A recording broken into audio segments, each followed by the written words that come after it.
ESPN dropped Arch Manning from the number one spot in their rankings to number two. We've been talking about this for weeks. Somebody might eventually do it. Would any of these services have the guts? ESPN drops him to two, which feels like sticking your toes into the water to see what kind of reaction you're going to get.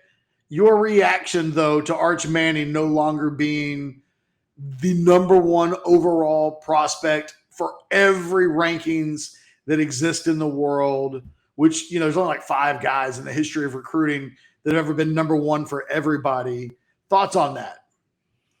I have some strong thoughts on this.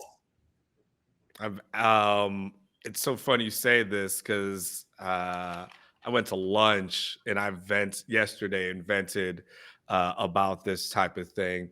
And while he's been a friend of ours for a while, I'm going to throw Mike Farrell in here as well as I get ready to launch a grenade. There's some bullshit going on with this whole Arch Manning thing that I'm just totally not down with. And listen, I know I love conspiracy theories and I'm down for great conspiracy theory, but I find it just really freaking weird that Arch Manning was the consensus number one quarterback just a few weeks ago, that he was on some people's boards the number one overall athlete.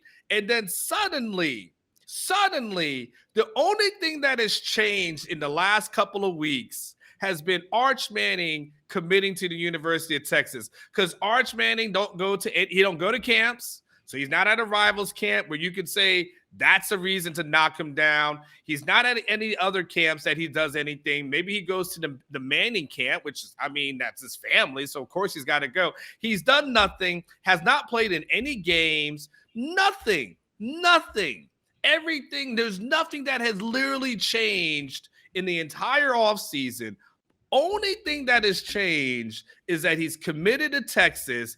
And now all of a sudden, I see Farrell on there tweeting. And I think sometimes I don't want to knock him, but I think sometimes he's trying to generate some business here. Now there's 5 and 6 guys better than Arch Manning. Come on, I'm going to call bullshit on that. Now all of a sudden, now ESPN is going to drop him down based off of nothing. I got to call bullshit on that. Like, I just think, if my question is, if he had committed to Alabama or Georgia, would he have changed? Because when they were in the mix, he was still number one. And then when they were out, suddenly he's dropped. It smells fishy. I don't believe in coincidences. And there's something about this that just ain't right. I think I'm just calling bullshit on these rankings. And by the way, like, it shouldn't fluctuate like that. Okay, that's all. At the end of the day, the kid's a 5-star prospect, and if there was it just doesn't matter to me. Like it's like being a top 5 pick in the NFL draft, right? At that point, if you're a top 5 guy, you're supposed to be, you're really good. And the expectations are, and the implications are that you will be really good. It's hard for me to make too big of a deal out of dropping from 1 to 2. There's a part of me that I have seen it happen in the recruiting industry where the number one player commits and drops because it's good for business to have the number one prospect in the country still uncommitted.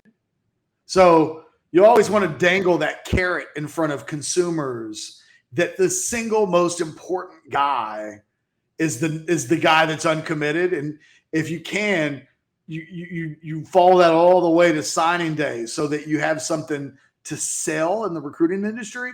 Weirdly, in this instance, ESPN put another guy who's already committed in the number 1 spot. So at least this time, ESPN's decision doesn't appear to be that.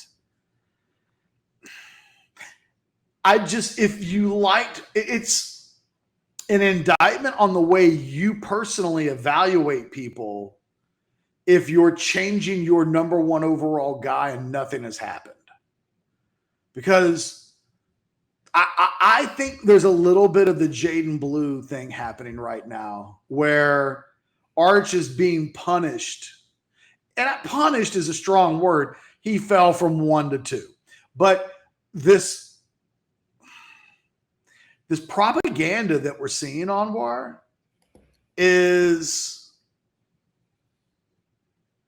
really about him avoiding the natural process that's been created, which is if you're an elite quarterback, you go to camps, you go to the Elite 11, you kind of bow down to the Kings, and then you earn your notoriety from there. I think there's a lot of people that don't like the fact that Arch did the Manning Academy, and then he's pretty much treated himself like the presumptive number 1 candidate in the NFL draft. He ain't working out at the combine.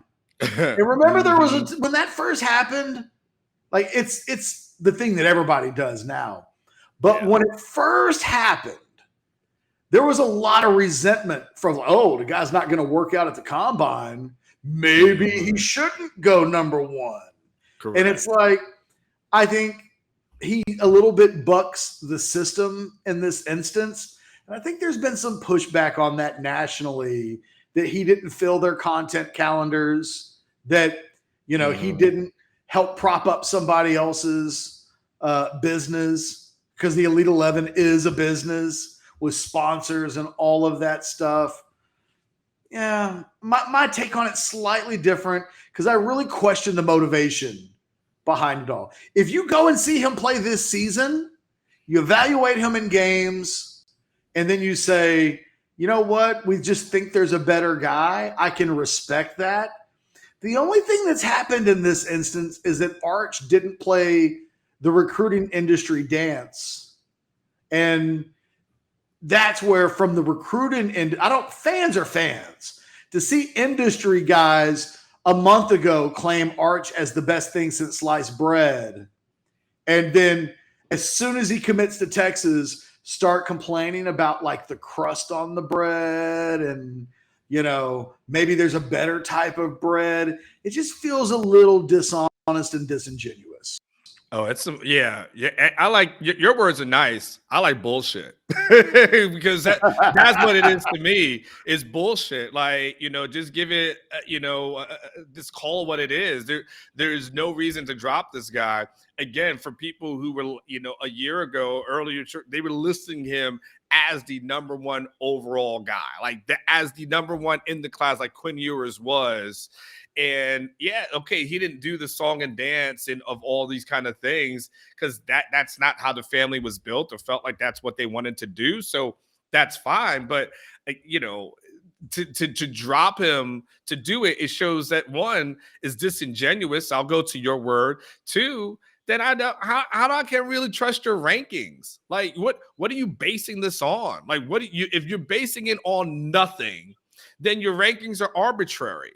And then in the nice way of saying your rankings are arbitrary, it means your rankings are full of shit. Like, that's what your rankings really boil down to, because you can't stick to it. You can't stick hard and fast to anything. You have no proof of anything other than, like, if it's song and dance, all this other kind of stuff. Well, that's BS. That's disingenuous. And I don't know how I can trust someone who ranks like that, you know, it does those kind of things, especially to a young man. And so if it's for financial gain, it's BS. If it's based off of, like, I want to get some other guys ranked in here, it's BS. It's based off of, well, he's going to Texas, and that doesn't make any sense because he should be going to Georgia or Alabama. That's BS.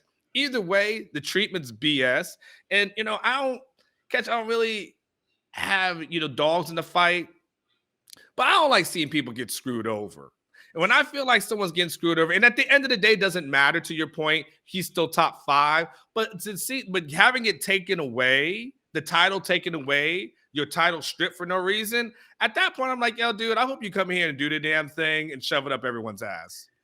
The timing here is everything. I mean, this smoke didn't exist in any of the previous 6 months.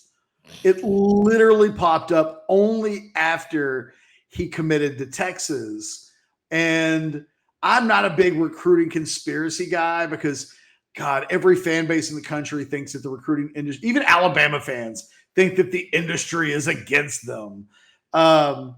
This one, though, is so unique, and the timing is so unique. Mike, and I like Mike Farrell. I consider him to be a friend. Mike never said a bad word about Arch Manning before he committed.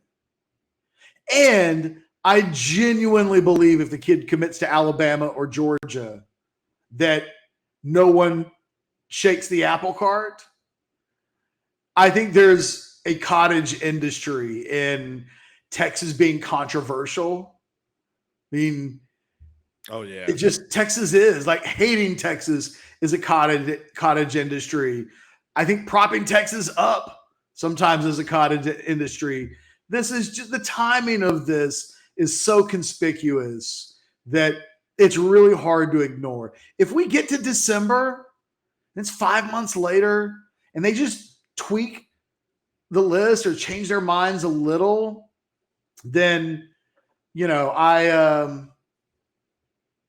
I can at least understand it because I have a process that's somewhat similar. But my number one player in my Lone Star recruiting rankings is David Hicks Jr. If that kid commits in a week from now and he commits to A&M, and then I update my list 3 weeks later and I drop him, it looks terrible. Yeah. And all of the about and this and that, the optics are terrible. And I think that's, and the fact that this is happening to a high school, I'm really bothered by the amount of disingenuous, hard takes on a high school kid.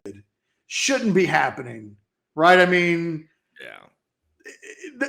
I saw somebody on Twitter earlier today post like a 20-second clip of Arch Manning like throwing an interception at the high school level, and it was like, look how terrible this guy is. This is what they're not showing you. And it's like, well, God, you could take like the worst moments of a column that Anwar and I write over the course of 12 months. You can take a typo here or there. Yeah. We accidentally make a mistake where we leave a word. You know what I mean? Like if you take the worst of anybody's work, you can make Michael Jordan look bad. Just show all of his missed shots. And so it's like, what are you trying to do? Slandering some high school kid? It's just but I guess maybe that's the world that we live in. I mean, I don't know. Like clearly it is. It just gives me a little bit of the icks. And I know for all of the things that have been accused of me over the years, changing a kid's recruiting ranking right after he announces, no matter how much conviction you have in it, you're better off waiting. I mean, even if I really believed David Hicks Jr. isn't the best prospect in the state, even though I've had him number one for like all year long, if I don't do it, wait. Do it in December.